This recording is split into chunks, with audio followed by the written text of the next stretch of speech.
Don't call me during the company trip. I'm busy, so I'm hanging up. My husband exclaimed and promptly hung up the phone. I sat there, lost in thought, with the TV playing in the background. The news was sharing that his company had declared bankruptcy. That didn't add up. Bankrupt companies don't go on trips. To add to my confusion, during our brief conversation, I distinctly heard a woman's voice softly calling his name. I wonder who you're traveling with, I whispered to myself. What came next was a roller coaster of events. I'm Marie, a 30-year-old freelance graphic designer, mostly working from my cozy home. I tied the knot with Kent 2 years ago, and we've set up our nest in an apartment. I'm pretty chill and not the kind to be constantly on the move. In fact, since my childhood days, I've always dreamt of a career that lets me set my rhythm. Given my passion for computers, I decided to dive into graphic design. My career is on the up and up, and personally, life's good too. But here's the catch. Things between Kent and me have hit a rough patch. Post-marriage, it came to light that he leans a bit towards the lazy side and can be self-centered, which has stirred the pot quite a few times. Back when I was more career-driven, romance wasn't on my radar.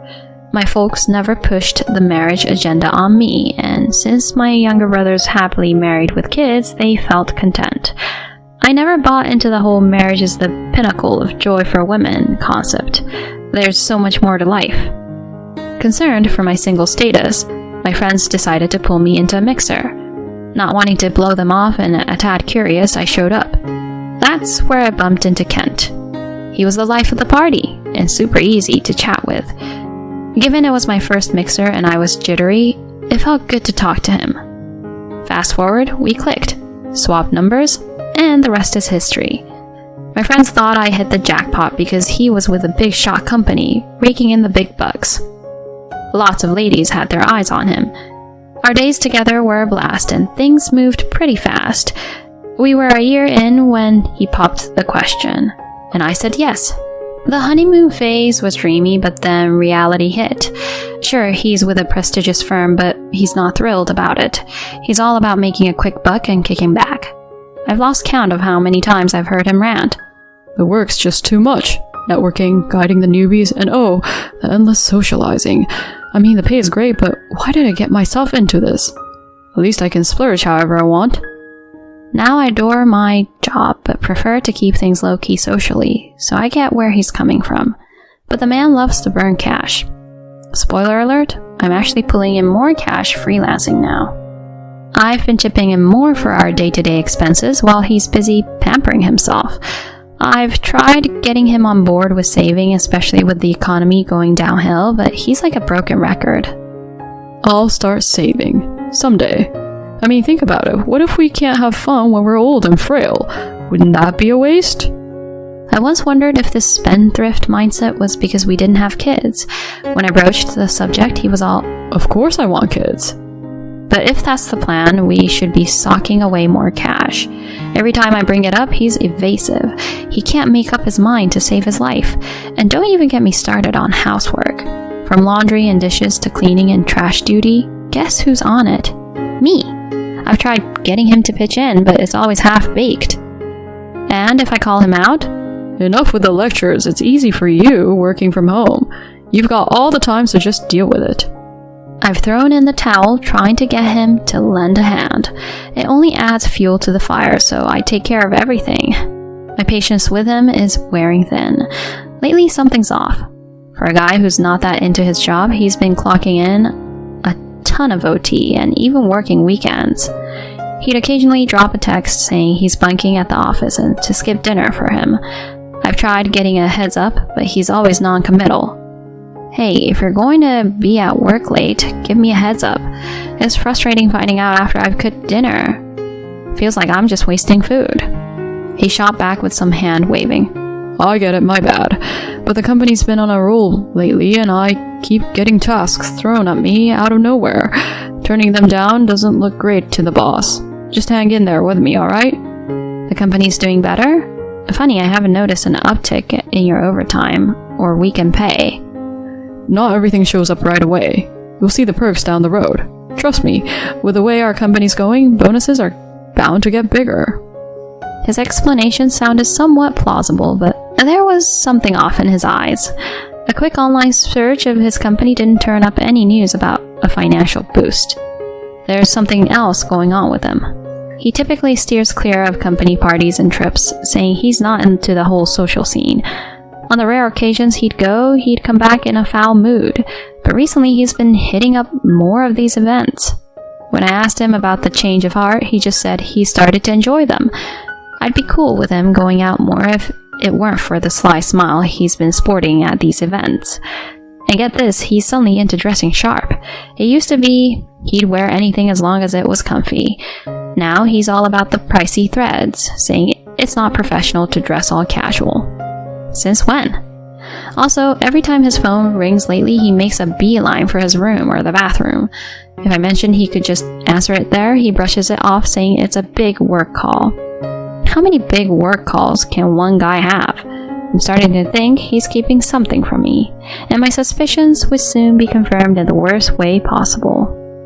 One day, Kent was all jazzed up, talking about his week-long company trip. I found his excitement a bit odd, especially when I found out the trip was far enough to need a plane ride. A whole week? That's quite the getaway. When did your company start going all out on trips? He defended. Look, we're a big deal in our industry. Business has been booming, so they're treating us. Think of it as a chance to blow off some steam. I'm planning on making the most of it, so try not to blow up my phone, okay? His voice kind of ticked me off, like he was warning me to back off. It's not like I've ever given him a hard time about going away. Things used to be great between us, but lately he's been getting on my last nerve.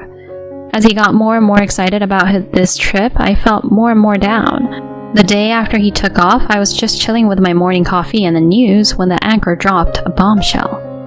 Up next, major company XX just filed for bankruptcy. No way. This can't be happening. I had good reason to freak. The company going under was where Kent worked. The report went on about how they'd been in hot water financially for a bit, and one bad project sent them over the edge. I was floored. If that's true, then what's this whole trip Kent's on about? I tried to ring him, but no dice. A few hours later, one of his buddies from work stopped by. I knew the guy. He'd dropped Kent off a few times when he'd had one too many at those company parties. He looked pretty rattled when he asked. Is Kent there? We have an emergency meeting about the company going under, and I can't get a hold of Kent. He's gotta be home, right? Startled, I replied. Hold on, what do you mean he's home? He told me he's on a company trip. Company trip? There's no way we're affording that right now. Kent said he was taking time off because you weren't feeling well. It hit me that something was up, so I quickly turned on my phone's speaker and hit record. After a bunch of tries, I finally got my husband on the line. He snapped. Why are you blowing up my phone? Can't you take a hint after one missed call? Just listen, we need to talk. Seriously, where are you? What? I told you I'm on the company trip. I'm having a blast, so don't kill my vibe. Hold on, I'm busy, so I gotta go. We'll chat when I'm back. Before he hung up, though, I heard a woman's voice in the background calling his name. Not exactly the sound of a company trip. His buddy next to me looked as shell-shocked as I felt. He told me the only folks they couldn't get in touch with were Kent and one of the office admins. Turns out she took time off the same days as Kent, saying it was for personal stuff. Everything clicked. Holding my phone so tight, I thought it might crack. I couldn't even muster a reply to his concerned, "You good?" All I was thinking was how I'd make him regret this. A few days later, Kent rang me up, sounding pretty freaked out. Why is the place empty? Like, where's the fridge, the furniture, even the microwave? Where the heck are you? That's all my stuff. Most of the stuff in our place was stuff I bought. He had some stuff from back in his bachelor days, but it was old and always breaking down. Every time I said we should get new stuff, he'd be all, "It still works, no need to spend more." Eventually, I got tired of the junk and just bought new stuff myself. To his freak out, I shot back. Took you long enough to notice. Whatever I do with my stuff is up to me. By the way, hope you had a fun trip. Don't sweat getting me anything. Forget the trip. And it's not just your stuff. What's with the divorce papers on the table? What's going on? Isn't it obvious? Or are you that dense? I mean, you've always kind of been. Lying about a company trip to cheat? Really? He was caught off guard, then stammered out. What? How? I filled him in the whole company going broke and what his coworker told me. I also let him know his coworker heard our conversation on speaker. He still tried to dodge the affair, saying there was no proof. I couldn't believe he was still trying to play dumb. I set him straight. Rita, is that the woman you cheated with? She's someone 4 years younger? And she works at your office, right? Whoa, hold up. How do you know about Rita? One of our coworkers spilled the beans. Plus, you guys aren't exactly low-key on social media. Luckily, finding proof of the affair was a breeze. I knew about his online profiles, but kept my distance out of respect. But this? Game changer. I didn't owe him any courtesies anymore. Sure enough, scrolling through his posts, there were a bunch of cozy pics with a woman. He called her his wife in the captions, but that definitely wasn't me. Digging a bit, I found what seemed to be Rita's profile. Yep, there he was in her posts too. It wasn't hard to spot him, thanks to a distinct mole and that custom watch he always wears. Funny enough, while he was playing house with her online, she labeled him as just another fling. And from the looks of it, she had a few guys on the side. He was just another notch on her belt. I told him we'd hash out the divorce details through lawyers. That's when it really hit him. Wait, I don't want a divorce, he blurted. I promise I won't do it again. You mean everything to me. Is one slip-up really worth ending it all? Seriously? You thought that'll fly after you cheated? But our company's tanking. I might be jobless soon. If I hit rock bottom, who'll have my back?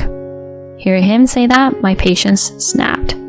He wasn't sorry about cheating. He just wanted a safety net because of the storm he saw coming. You've got to be kidding. Grow up. You're lazy, you cheat, and you lie nonstop. I don't need a deadbeat 40-year-old hanging around. Get ready for the divorce. And yeah, expect to pay up.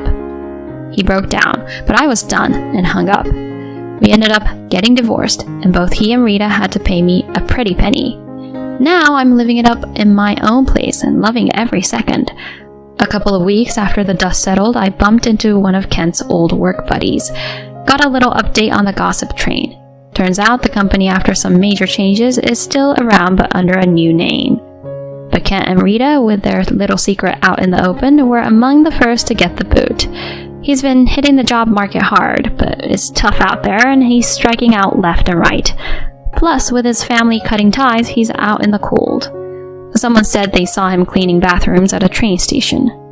As for Rita, her little black book of flings, including some other married dudes, seems to have blown up in her face. But hey, not my circus, not my monkeys. I'm soaking up the single life and thinking I'll sit out the marriage game for a bit.